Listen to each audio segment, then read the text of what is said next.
લડેંગે લડેંગે।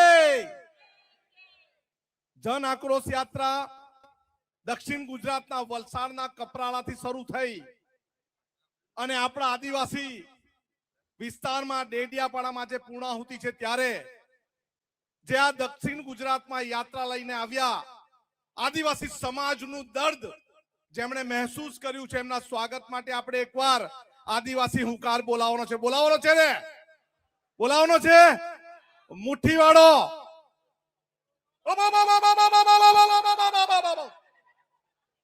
મજા નહીં આવી બીજી વાર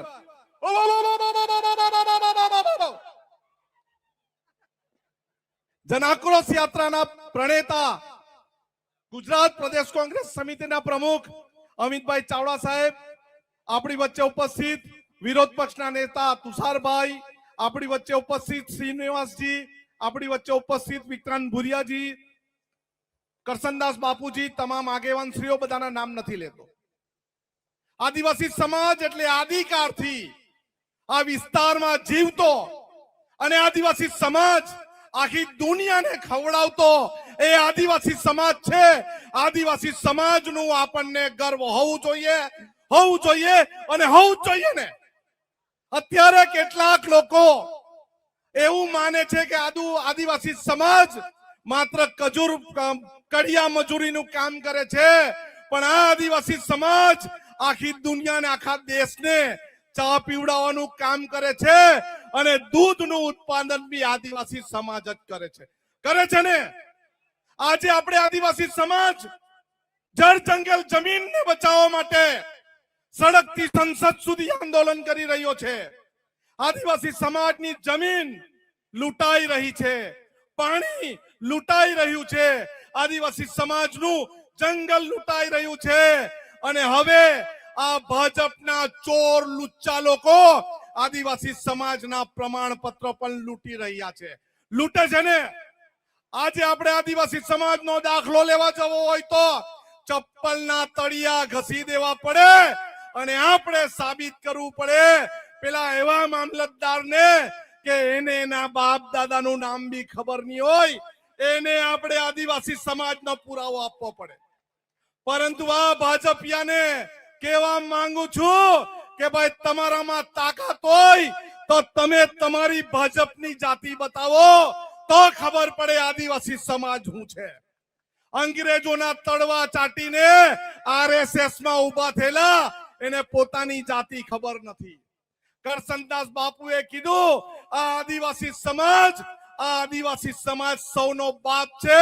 આ આદિવાસી સમાજના પરસેવો અને લોહીથી કણી કંસેરીથી જમીનમાં એક દાણો ડાંગર નાખે છે ને હજારો દાણા ડાંગર પકવે છે।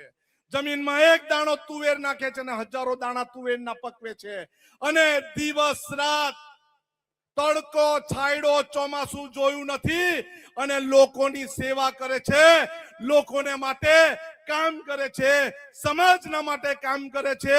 અને સમાજ પણ કેવો આદિવાસી સમાજ એકમાત્ર દુનિયામાં એવો સમાજ છે જેની પોતાની બોલી છે।